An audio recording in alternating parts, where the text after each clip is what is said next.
Ano tawag dito, te? Talaga matataba yan. Alimango to? Masarap pa sa alimango. Ah, hindi to alimango? Pero mas masarap pa yung sa alimango. Pink pa niya pag-export yan. Yo, what is up mga idol? Umaga ng Huwebes.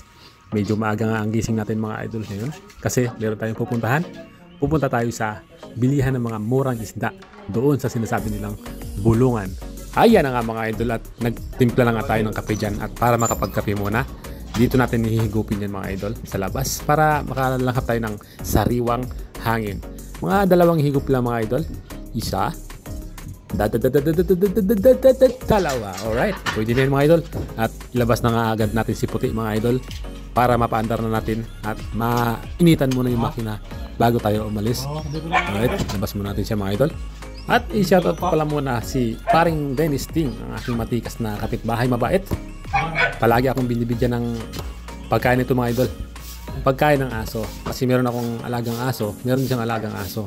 So sa trabaho niya mga idol, meron doon maraming mga tirang pagkain ng mga tropa niya. Kaya dinadala niya sa alaga niya. Sobra palagi yung dala niya. Kaya binibigay niya rin sa akin. So shoutout sa iyo paring Dennis Ting. Salamat sa kabutihan mo pre. At yun na nga mga idol. Tapos na tayo magkape dyan. Tara't punta na tayo sa ating package dyan mga idol. Punta tayo sa bulungan. Doon sa bilihan ng mga mura at preskong isda. By the way mga idol, kasama ko dyan yung aking asawa. Nasa likuran ko. So, tara na. Let's go! Ang location ko nga pala mga idol ay nasa Tansa, Cavite. Bali yung sa likuran ko, yan yung pupuntang Naik. At yung sa harapan ko naman, yan yung pupuntang Maynila. So, dito tayo liliko mga idol. Ito nga pala yung Family Doctors Hospital. At yan naman yung SM Tansa. Diyan tayo liliko mga idol.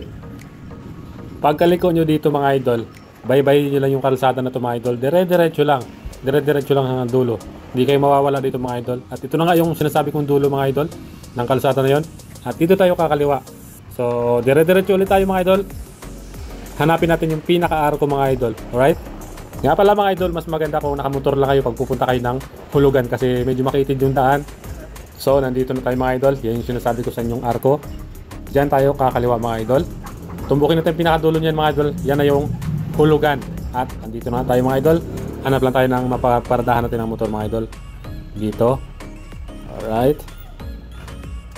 So, ito ang itsura ng hulugan mga idol. Sa likod niyan mga idol, purong dagat na yan mga idol. So, tara't pasukin natin mga idol. At na makita nyo na yung mga sinasabi kong murang isda at talagang napaka-presko pa nila mga idol. So, tara, pasok tayo. Hindi na ako magsasalita mga idol. Panoorin nyo na lang. Right?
Alright mga idol, tapos na tayo nakabili ng mga mura at preskong isda.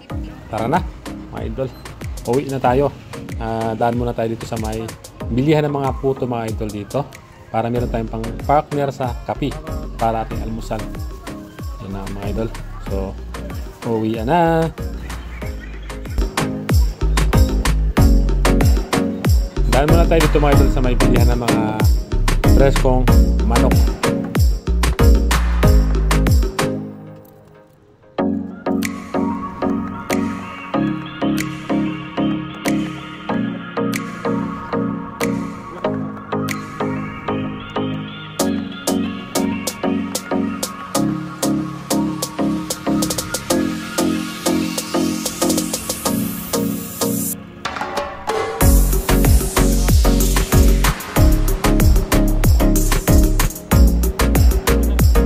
So mga idol, nakarating na tayo sa bahay at papakita natin sa inyo yung mga nabili namin mga idol. Meron tayo dito 2 kilong manok, tayos o suasid mga idol, 1 kilo. Tapos ewan ko kung kumakain kayo nito mga idol, ito, ito sa amin to sa Siargao, tambod. So pang prito lang ito mga idol. Tapos ito, babaeng galunggong, bumili kami ng 1 kilo rin. At ito, yung kalimutan ko tawag ito, batagon. Batagon ba ito? Masarap ito mga idol, pang sabaw. Pwede rin pang kilaw. So yung dala namin pera na 1,000, dinagdagan lang namin ng 100. So 1,100 lahat yung nagastos namin sa mga ito. Ay kasama pa yung gulay mga idol at saka kakanin. So linisin na natin ito mga idol.